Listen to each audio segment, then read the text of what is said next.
नमस्कार दोस्तों, आप सभी का स्वागत है आपके अपने YouTube channel air force exam paper में। दोस्तों, इस वीडियो में हम लोग एयरफोर्स बायो ग्रुप के लिए लागा के प्रैक्टिस सेट को यहाँ पर सॉल्व करेंगे और ये आज का प्रैक्टिस सेट नंबर 6 है। अगर आप लोगों ने इससे पहले के प्रैक्टिस सेट सॉल्व नहीं किए हैं तो आप लोग उनको भी सॉल्व कर लीजिएगा। और यहाँ पर हम लोग 21 नंबर से स्टार्ट करेंगे।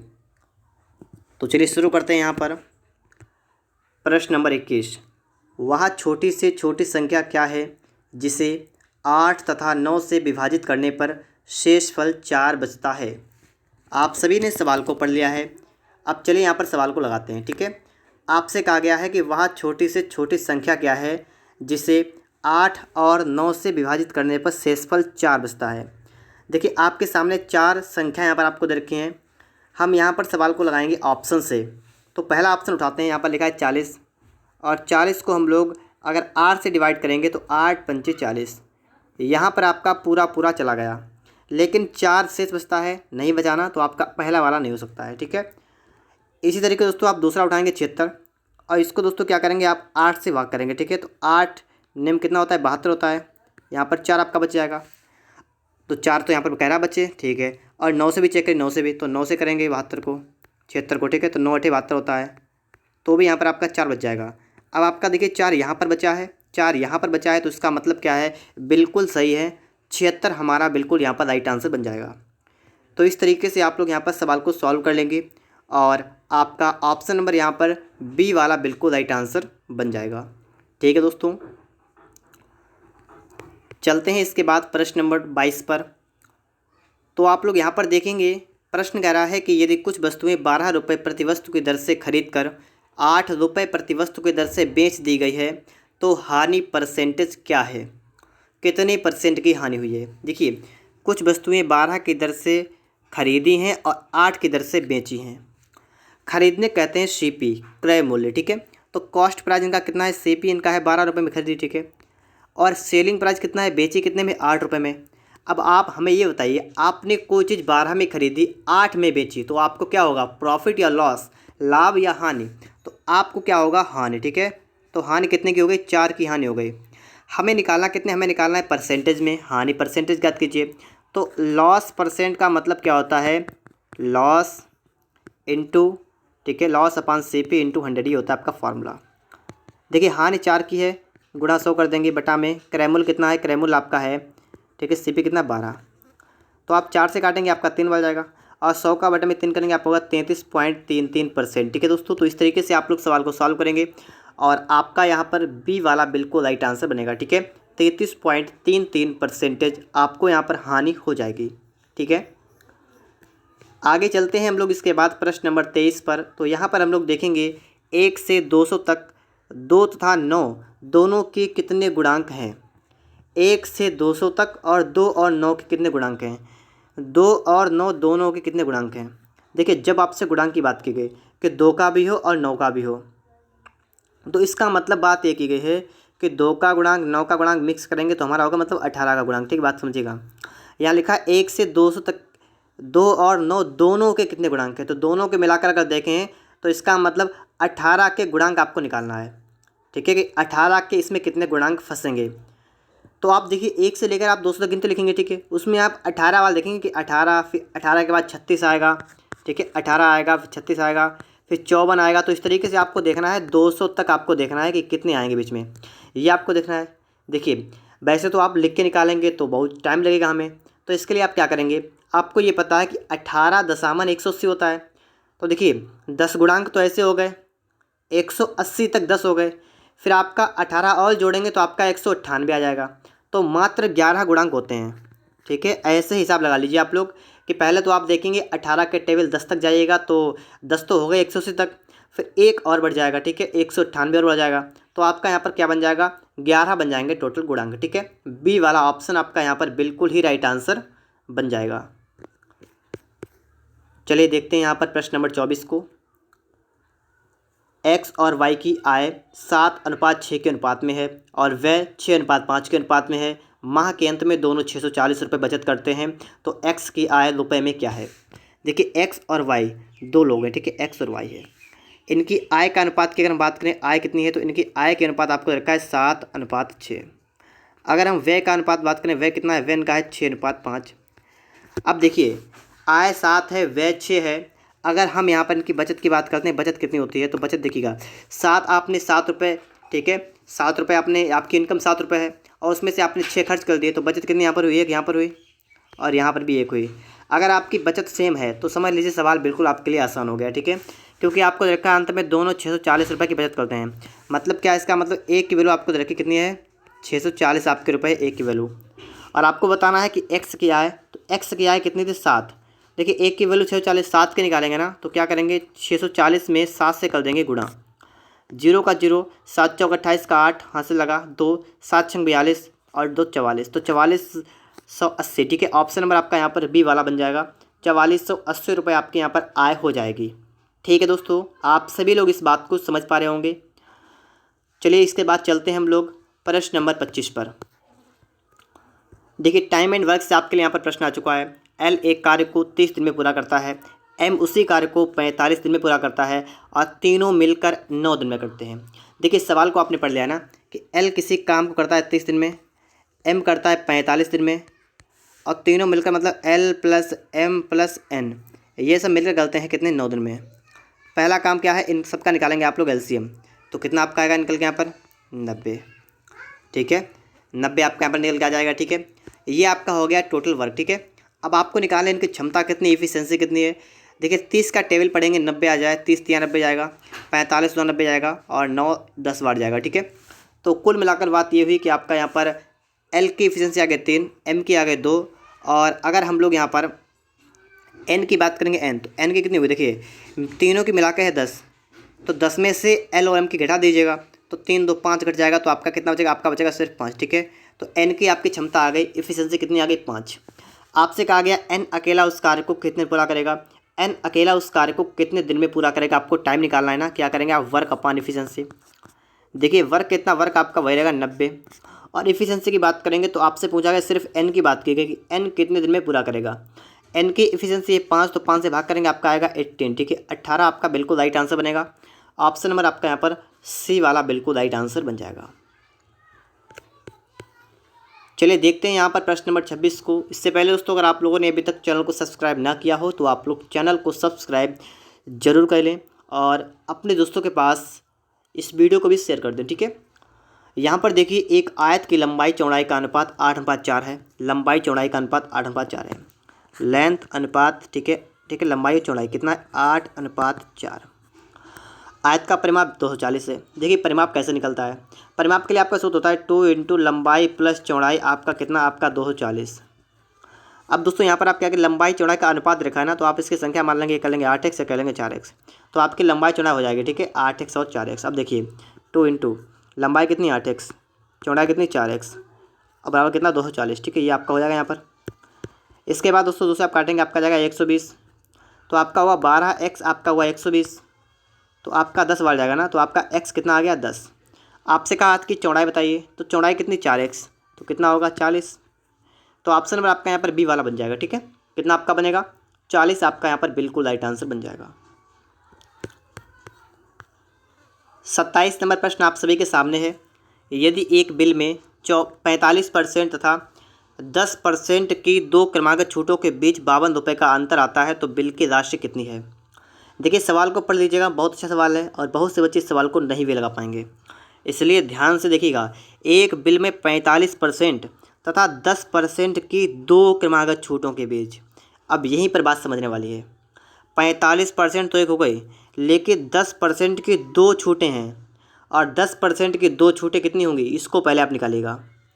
10% की 2 छूट की बात करी गई, छूट के लिए आपका फार्मूला होता है x प्लस वाई माइनस का एक्स वाई अपान 100। इस फार्मूले को आप लोग याद करेगा, ठीक है। कभी भी आपको 2 की छूट निकालनी पड़े तो आप इसको निकाल के लगा सकते हैं, ठीक है। तो इस तरीके से आप लिखेंगे 10 प्लस 10 माइनस 10 इंटू 10 बटा में 100। तो यहाँ पर आपका कितना बनेगा, देखिए आप लोग यहाँ पर आपके 2 जीरो कट जाएंगे यहाँ पर 0 से, ठीक है। 10 10 आपके हो गए 20, 20 से गया आपका हो गया 19%, ठीक है। तो ये दोस्तों आपका कुल आ गया 19%। और ये आपको देखा है 45%, 45% भी आपको रखा है। देखिए आपने एक जो आपको 2 दी थी ना छूटें, 10% के 2 छूटे हैं, तो उसको आपने निकाल लिया टोटल, तो आपका आ गया 19% और एक आपकी 45% है और इनके बीच में 45 रुपये का अंतर है। इनके बीच में 45 रुपये का अंतर का मतलब क्या हुआ कि 45% से आप लोग अगर माइनस कर देंगे 19%, तो आपका यहाँ पर निकल कितना आएगा 52 आपका यहाँ पर निकल के आ जाएगा। माइनस करेंगे आपका कितना आएगा, 15 से 9 गया 6 और आपका यहाँ पर आएगा 2, 26% आपका आ गया 52। ठीक है, 52 आपका यहाँ पर आ गया। आगे देखेंगे दोस्तों 26 सेकंड 26 आपका 2 बार जाएगा तो आपका 1% हो गया है 2 के बराबर। आपको निकालना बिल की राशि, तो बिल की राशि कितनी 100%, ये आपका कितना होगा, ये आपका हो जाएगा दोस्तों 200 के बराबर। तो 200 आपका बिल्कुल राइट आंसर बनेगा। ठीक है, ऑप्शन नंबर आपका यहाँ पर बी वाला बिल्कुल ही राइट आंसर बन जाएगा। ठीक है दोस्तों, आप सभी लोग इस बात को अच्छी तरीके से यहाँ पर समझ पा रहे होंगे। आगे बात करते हैं हम लोग इसके बाद प्रश्न नंबर 28। तो देखिएगा यहाँ पर आप लोग 28 नंबर। ठीक है, 3 क्रमिक विषम संख्याओं का योग प्रथम संख्या से 20 ज़्यादा है, मध्य संख्या ज्ञात कीजिए। देखिए 3 क्रमिक विषम संख्याओं का योग। अब यहाँ पर आपको समझना है कि विषम संख्याएं कौन सी होंगी। ठीक है, विषम संख्याएं कहे चाहे सम संख्याएं कहें, आपको हमेशा याद रखना है इन संख्याओं में आपका 2 का अंतर होता है। ठीक है, तो 3 की बात की गई तो आप 1 मान लेंगे x-2, 1 मान लेंगे x, 1 आप मान लेंगे x+2। ठीक है, तो इस तरीके से आप लोग 3 विषम संख्याओं को मान सकते हैं। सवाल यहाँ पर ये कह रहा है कि 3 विषम संख्याओं का योग, इसका मतलब x-2 प्लस का x और प्लस का x+2, ये जो है ये क्या है, ये प्रथम संख्या से 20 ज़्यादा है। ये जो है ये प्रथम संख्या से कितना ज़्यादा है, ये प्रथम संख्या से 20 ज़्यादा है। ठीक है, तो बस आप इतनी बात को पहले समझिएगा। यहाँ पर इतना कर लेने के बाद दोस्तों आप क्या करेंगे, यहाँ पर आप यहाँ पर देखिए 2 से आपका माइनस का 2 प्लस का 2 कट जाएगा। ठीक है, और x से आपका दोस्तों यहाँ पर आपका x भी समाप्त हो जाएगा। यहाँ पर आपका है 2x बराबर में आपका है 18, तो x आपका यहाँ पर कितना आएगा 9। अब आपसे कहा मध्य संख्या ज्ञात कीजिए, मध्य वाली आपने मानी x और x आपके आ गए 9, तो बिल्कुल सही है। ठीक है दोस्तों, बिल्कुल आपका आंसर सही है। 9 आपकी मध्य वाली संख्या हो जाएगी, बीच वाली संख्या कितनी होगी 9। इसके बाद दोस्तों यहाँ पर हम बात करेंगे प्रश्न नंबर 29 के बारे में। तो यहाँ पर आप लोग देखेंगे प्रश्न नंबर 29 आप सभी के लिए यहाँ पर आ चुका है। तो अब आप लोग इस प्रश्न को आप लोग अच्छे तरीके से यहाँ पर देख लीजिएगा। ठीक है, प्रश्न आकृति आपको दे रखी है, इसके साथ में आपको 4 उत्तर आकृतियाँ भी आपको यहाँ पर दे रखी हैं। तो देखिए पहली वाली आकृति इस प्रकार से बनी है, इसी प्रकार से आपको बताना आगे कौन सा बनेगा। अगर हम लोग यहाँ पर एक दर्पण लगाएं, ठीक है, यहाँ पर एक दर्पण लगाएं तो ये बिल्कुल दर्पण बन गया समझ लीजिए। ठीक है, दर्पण के सामने रखेंगे तो आपको दिखाएगा इस तरीके से। तो आपको यहाँ पर बनाना है, एक दर्पण लगा देना है। ठीक है, दर्पण लगाने के बाद दोस्तों क्या होगा, यहाँ पर अब आप देखिएगा ऑप्शन को चेक करेगा। पहला वाला दोस्तों आपका जो ऑप्शन है ना, तो इसमें आपके दोनों ऊपर के लिए आए हैं। ठीक है, लेकिन प्रश्न में ऐसा नहीं है तो आपका ये नहीं बनेगा। दूसरे वाले में दोस्तों यहाँ पर हम लोग देखेंगे तो हमारा इस साइड वाला ये नीचे है और इस वाले में आपका इस साइड वाला है, तो एक जैसी साइड में आपका है ना, तो ये भी नहीं आपका होगा। ठीक है, ये भी नहीं होगा। इस वाले तीसरी वाले में आपका है, चौथी वाले में वैसा है। अब यहाँ पर बात ये समझनी हमें कि ये वाला इधर होगा या इधर होगा। तो अब देखिएगा आप लोग, ये आपका जाएगा इस तरफ, जाएगा इस तरफ। ठीक है, क्योंकि आपको दर्पण बनाना है, दर्पण में तो आपका इस तरीके से बनेगा। तो आपका कौन सा बनेगा, आपका बनेगा डी वाला। ठीक है, सी वाला भी आपका यहाँ पर नहीं बनेगा और डी वाला यहाँ पर आपका जो बनेगा वो बिल्कुल ही राइट आंसर बन जाएगा। तो इस तरीके से आपका सवाल यहाँ पर भी सॉल्व हो जाएगा। चलिए दोस्तों, इसके बाद हम देखते हैं प्रश्न नंबर 30 को यहाँ पर। तो 30 नंबर आप यहाँ पर देखेंगे। ठीक है, प्रश्न नंबर आपके लिए आ चुका है 30 नंबर। आपको प्रश्न आकृति दे रखी है, उसके साथ साथ आपको 4 उत्तर आकृतियाँ भी यहाँ पर दे रखी हैं। तो देखिएगा यहाँ पर, जैसे आप देखेंगे पहली आकृति के बाद दूसरी बनी, दूसरे के बाद तीसरी, तीसरे के बाद चौथी यहाँ पर बनी है। तो पहली वाली आकृति के इससे अंतर्गत आपका 1 प्लस का पॉइंट है, दूसरी वाले में आपके 2 हैं, तीसरे में आपके 3 हैं, तो चौथी वाले में यहाँ पर कितने होंगे, 4 होंगे। तो 4 ना तो यहाँ पर हैं और सबका ही है, तो ठीक है। दूसरी बात दोस्तों, यहाँ पर आप देखिए, यहाँ पर आपका एक बना, ये यहाँ पर भी है, तो यहाँ पर नहीं, तो ये भी गलत हुआ। सिर्फ 2 ऑप्शन आपके पास बचे हैं, जिसमें आप देखेंगे पहला और दूसरे में आपका यहाँ पर इस तरीके से बन रहा है। तो आप समझ जाइएगा कि तीसरी वाले में आपका इस तरीके से यहाँ पर बन जाएगा, चौथी वाले में। ठीक है, तो आपका यहाँ पर डी वाला बनेगा। ठीक है दोस्तों, ऑप्शन नंबर आपका यहाँ पर डी वाला ही बनेगा। ठीक है, आप सभी लोग इस बात से सहमत है ना, समझ गए होंगे आप सभी लोग। तो देखिए दोस्तों, यहाँ पर प्रश्न नंबर 31 आपको प्रश्न आकृति दे रखी है, उसके साथ साथ आपको यहाँ पर 4 उत्तर आकृतियाँ भी दे रखी हैं। अब आप लोग यहाँ पर हिसाब लगाइएगा इसका राइट आंसर क्या बनेगा। तो आप देखिएगा यहाँ पर आपका जो यहाँ पर इस तरीके से आपका जो आयत टाइप का आपका बना है ना, वो आपका इस साइड से किधर हो गया। देखिए जिस तरीके से मान लीजिए मैंने इस तरीके से अगर आपका एक बना दिया ना, तो आप देखिए अभी यहाँ पर है, फिर आपका इस साइड में हो गया। देखिए आप लोग इस दिख रहा है ना आपको इस साइड में, और फिलहाल लास्ट वाले आपका इस साइड में है। तो इसका मतलब बीच वाले में आपका जो यहाँ पर होगा वो आपका ऊपर साइड में होगा। ठीक है, ऊपर साइड में। तो ए नहीं होगा, डी नहीं होगा, सिर्फ 2 ऑप्शन आपके पास हैं, बी और सी। इनमें से कौन सा बनेगा ये समझिएगा। अब फिर से देखिएगा, फिर से आप देखेंगे तो आप ये देखेंगे कि आपका ये त्रिभुज जो था यहाँ पर बना है त्रिभुज, तो आपका इस साइड में बना त्रिभुज, ठीक है। फिर आपका त्रिभुज इस साइड में हो गया, इस वाले साइड में आपका त्रिभुज हो गया। फिर अब यहाँ पर तो नहीं पता, लेकिन हमें ये पता ये वाला यहाँ पर है, यहाँ पर है, तो इसका मतलब अब ये वाला यहाँ पर बनेगा, यहाँ पर, ठीक है दोस्तों। तो यहाँ पर आपको सी वाले में दिख रहा है, तो इस प्रश्न के लिए आपका जो राइट आंसर बनेगा ना, ये कौन सा बनेगा? ऑप्शन नंबर आपका यहाँ पर सी वाला बिल्कुल ही राइट आंसर बन जाएगा। तो इस बात से भी आप सभी लोग सहमत होंगे, ये बात भी आप सभी के समझ में यहाँ पर आ गई होगी। चलते हैं इसके बाद प्रश्न नंबर 32 की तरफ। तो यहाँ पर आप देखेंगे प्रश्न नंबर आपके लिए आ चुका है 32 नंबर, ठीक है। और आपको बताना है इसका मिरर इमेज कैसा होगा, ठीक है, दर्पण प्रतिबिंब इसका दोस्तों कैसा होगा। तो देखिएगा यहाँ पर देखते हैं हम लोग। सबसे पहले आपको यहाँ पर कुछ ई दिख रहे होंगे, ई टाइप के, ठीक है। तो ये जो आपकी है ना, ये बिल्कुल ऐसे ही आ जाएंगे जैसे यहाँ पर बनी है।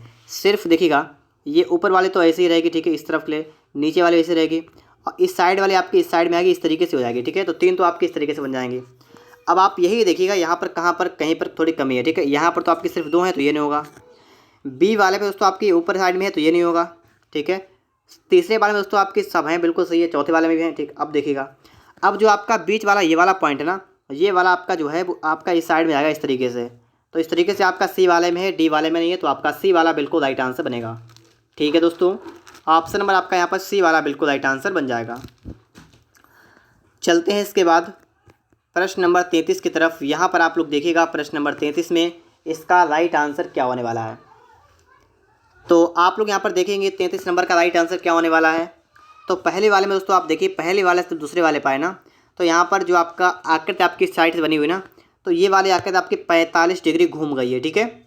और जब आप यहाँ से यहाँ पर आए तो ये भी घूम गई है, और जब आप यहाँ से यहाँ पर आए तो भी घूमेगी। तो आपकी आकृति इस टाइप से हो जाएगी, इस साइड से, इस टाइप से आपकी आकृति जब हो जाएगी तो आप ऑप्शन को देखेंगे तो आपका ऑप्शन नंबर यहाँ पर ए वाला बिल्कुल राइट आंसर बनेगा, ठीक है दोस्तों।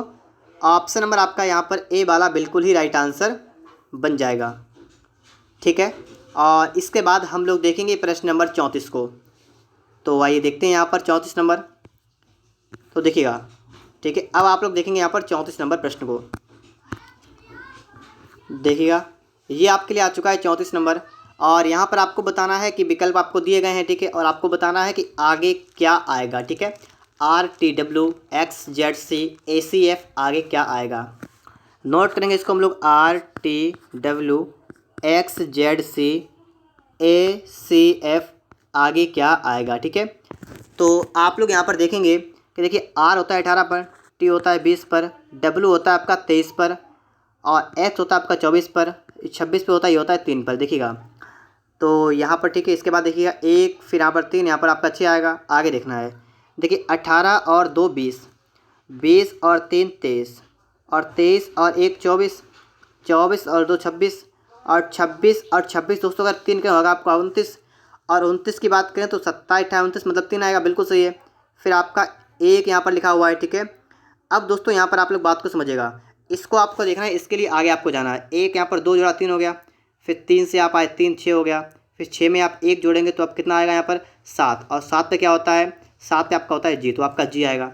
फिर आप इसमें 2 जोड़ेंगे तो आपका कितना आएगा 9, 9 पे क्या होता है आई, तो आपका यहाँ पर आई आएगा। तो GIL आपका हो जाएगा बिल्कुल राइट आंसर, ठीक है। ऑप्शन नंबर आपका यहाँ पर सी वाला बिल्कुल राइट आंसर बनेगा, ठीक है। GIL आपका यहाँ पर बिल्कुल ही राइट आंसर बन जाएगा। आगे इसके बाद हम लोग बात करेंगे प्रश्न नंबर 35 के बारे में। तो यहाँ पर आप देखेंगे प्रश्न नंबर आपके लिए आ चुका है 35 नंबर। उमा उत्तर की ओर 19 किलोमीटर चलती है। तो देखिएगा यहाँ पर आप क्या करेंगे, सबसे पहले मान लेंगे उमा यहाँ पर है, 19 किलोमीटर चलती है उत्तर की ओर, तो इसका मतलब इस तरीके से जाएगी, ठीक है। 19 किलोमीटर जाएगी उत्तर की ओर, उत्तर आपका होता है ऊपर की तरफ, ठीक है। तो 19 चली गई, ठीक है। वह दाईं ओर मुड़ती है, अब दाईं ओर किधर मुड़ेगी, तो सीधी तरफ, ठीक इस तरीके से मुड़ेगी। और कितना 19 किलोमीटर चलती है, ये भी लिखा आ गया, ठीक है, यहाँ तो हो गया। और दाईं ओर मुड़ती है, अब फिर से दाएं मुड़ेगी तो फिर से मुड़ी इस तरीके से, और 19 किलोमीटर चलती है, तो ये फिर से यहाँ पर आ गई, कितनी चल गई 19 चल गई, ठीक है। वह अपने प्रारंभिक बिंदु से किस दिशा में है। अब आप सभी को देखना है कि ये इधर से ये किस दिशा में है। तो देखिए दिशाएं इस तरीके से होती हैं, इधर वाली आपकी होती है पूरब। तो अब आप समझ जाइएगा यहाँ पर आपका राइट आंसर होगा डी वाला, ठीक है, कि वह अपनी प्रारंभिक बिंदु से पूर्व की दिशा में है, ठीक है। किस दिशा में आप यहाँ पर है, पूर्व की दिशा में है। तो ऑप्शन नंबर आपका यहाँ पर डी वाला बिल्कुल राइट आंसर बन जाएगा। आगे हम लोग बात करेंगे इसके बाद 35 नंबर के बाद। प्रश्न नंबर 36 की, तो यहाँ पर आप लोग देखेंगे 36 नंबर, लॉन्च को किसी कोड में लिखते हैं OFMX लिखा जाता है, तो टीयर्स को किस टाइप से लिखा जाएगा। तो देखिएगा यहाँ पर क्या करेंगे हम यहाँ पर इसको नोट करेंगे, ठीक है, LUNCH, और इसको लिखते हैं OFMXS। तो यहाँ पर आप देखेंगे L होता है 12 पर, U होता है 21 पर, और N होता है 14 पर, C होता है 3 पर, H होता है 8 पर। यहाँ पर देखेंगे 15, 6, 13, 24, 19। तो कुल मिलाकर बात ये हुई कि 12 से आप लोग यहाँ पर कहाँ पर गए, 12 से यहाँ पर गए, ठीक है। दिख रहा है ना आप सभी को कि लंच को लिखते हैं ये, तो आपको बताना है OFMX को किस टाइप से लिखेंगे। तो ये 12 पर है, 15 पर है, यहाँ पर आपका क्या हुआ, यहाँ पर कितना जोड़ा गया, तो 12, 3, 15 जोड़ा गया, ठीक है, 3 जोड़ा गया यहाँ पर, ठीक है। इसके बाद आप यहाँ पर क्या देखेंगे, इसके बाद दोस्तों आप सभी को देखना है 21, U होता है 21 पर, और लिखा है F 6 होता है। तो अगर यहाँ पर हम लोग देखें तो क्या किया गया है, तो 21 से अगर 15 गए, कितने बचेंगे, 21 से 15 गए तो आपके बचेंगे 6, बिल्कुल सही है। आगे देखिए 14, 13 गए, तो यहाँ पर एक कम क्या है, फिर 3 से 24 पर गए तो यहाँ पर 21 जोड़े हैं, और 8 यहाँ पर दोस्तों देखेंगे, ठीक है, 21 यहाँ पर जोड़ दिए, और 8 से गए 19 पर, तो यहाँ पर कितने जोड़े, 11 जोड़े। लेकिन दोस्तों यहाँ पर कोई बात नहीं बन रही है, ठीक है, तो आपका ये नहीं बन सकता है, तो इस टाइप से तो आपका यहाँ पर होगा नहीं, ठीक है, इस टाइप से आपका नहीं होगा, ठीक है। दूसरा तरीका दोस्तों आपका लगेगा, ठीक है, ये आपका नहीं होगा यहाँ पर, ठीक है, ये मैं इसको हटाता हूँ। अब समझिए, ठीक है, समझ में आ गया। यहाँ पर देखिए L आपका लिखा है, U लिखा है, N लिखा है, CH ये लिखा आपका है, और इसका आपका लिखा है OFMXS ये आपका लिखा हुआ है। देखिए L होता है आपका 12 पर, O होता है 15 पर, 12, 15 कितना हो गया, टोटल करिए कितना हो गया, 27। तो इसका मतलब देखिए U होता है 21 पर, F होता है 6 पर, ये भी 27 हो गया, N होता है 14 पर, ये 13 पर, ये भी 27 हो गया। इसका मतलब इन सभी का योग कितना हो रहा है, तो इनका योग हो रहा है 27। इनका विपरीत जो मतलब जो L होता है ना, इसका विपरीत होता है O, ठीक है। तो इनका योग कितना हो रहा है, 27 हो रहा है। तो बस इसी बात को आपको ध्यान रखना है, ठीक है। टीयर्स का आपको निकालना है, लिखेंगे आप लोग TEARS, और इनमें देखिए T होता है 20 पर, कितना होता है, T होता है 20 पर, E होता है 5 पर, A होता है 1 पर, 18 और 19, और इनका होना है 27। तो कितना कितना इनमें जोड़ना पड़ेगा, देखिएगा 20 और 7 27, 5 और 22 27, 1 और 26 27, 18 और 9 27, 19 और कितना 8 27, ठीक है। तो कुल मिला के 7 होता है, जी 7 होता है। तो बस देखिएगा ऑप्शन आपका बी वाला राइट आंसर होगा, ठीक है। तो आपको जी यहाँ पर रखा है ना, तो इस तरीके से आप लोग यहाँ पर सवाल को सॉल्व कर देंगे और आपका ऑप्शन नंबर यहाँ पर बी वाला बिल्कुल राइट आंसर बन जाएगा, ठीक है। दोस्तों आप सभी को ये बात भी समझ में आ गई होगी।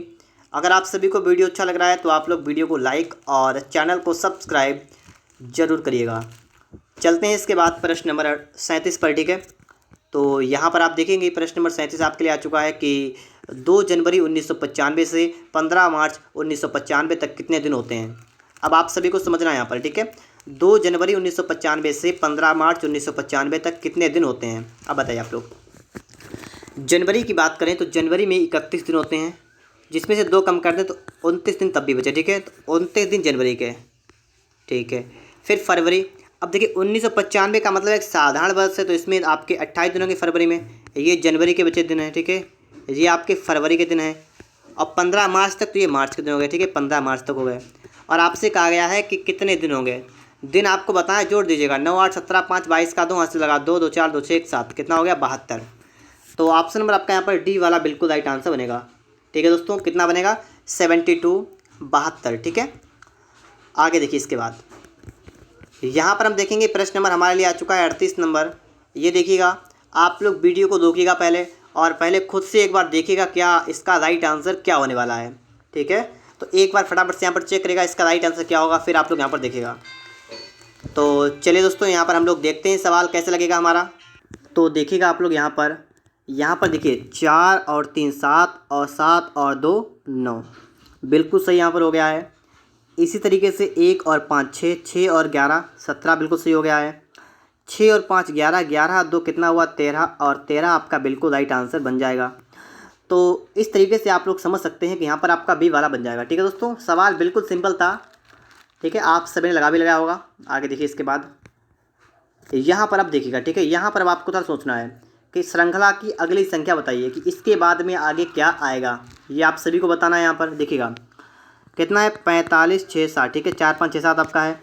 फिर आपका है 4 5 6 5 आपका लिखा हुआ है, फिर आपका 4 5 4 5 लिखा हुआ है, फिर आपका है 4 3 और 4 5 लिखा है। ठीक है, तो इस तरीके से आपका यहाँ पर लिखा हुआ है।